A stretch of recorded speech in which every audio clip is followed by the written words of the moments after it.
Mithun, how do you think the new age customer differs from the previous generation? Because when we look at just the frozen food space, the fact that it has shown so much development in terms of customer interaction and interface, it's mind boggling. Do you think technology integration can have an impact on the overall customer experience more so from here on?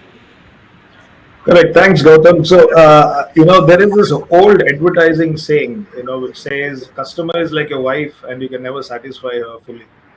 Today what's really happened is that, the customer is your wife and she's now AI enabled. You can't fool her fully. Things have moved. The customer profiles have changed, but the basics of consumer management marketing have still remained the same. New age customers are completely tech savvy. They are they prefer omni-channel experiences, and they also expect a whole level of this whole new customer service. If you really look at this whole brick and mortar shops, you've seen this whole consumer behavior moving into the online space. They are getting accustomed to hyper personalized engagements, convenience in delivery options, and 24/7 customer service. Now no now the new age consumer expects to engage with businesses on their own terms and on their own preferred platforms. And hence the whole emergence of third party channels like AI, voice assistants. These are the ones promising some potential paradigm shifts. And even with CRM systems, and businesses are connecting better with customer base.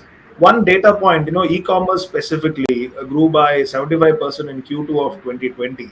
While for Sumeru as a brand, we nearly doubled our business in the direct to home space. That was all coming through the focus and also using some of these enablement tools, specifically. Now, the question that you asked, Gautam, how is that whole new age consumer different, to the old consumer? Though those days, the way the consumer was, for sure there has been a complete shift. If you really look at it today, a shopper can look at shopping completely 24/7.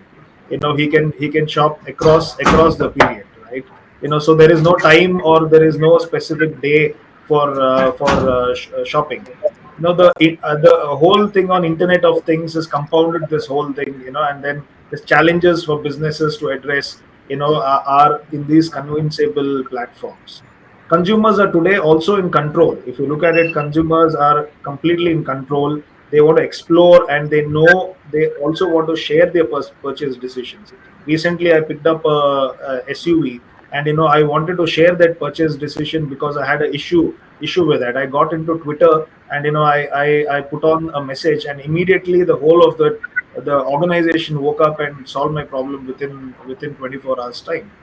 So even those things are happening with consumers, so they are obviously different. Then omni-channel, we spoke about omni-channel. That trend is, we are seeing that blurring across channels. Those trends are blurring completely. No matter where he's shopping, the consumer is a consumer, fine, isn't it? And he's also looking at content.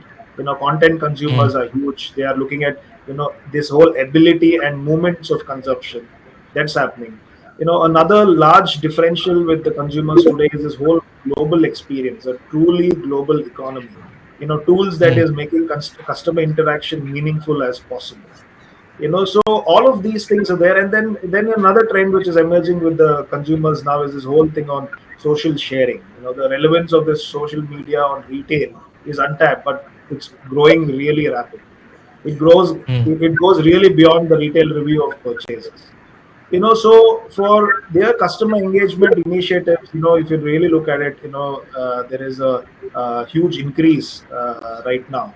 So technology is helping all of these things. The consumer is shifting. But then I believe that the core still remains, that the consumer is really that same consumer, who's looking at different forms of shopping, different forms of digital enablements that's happening.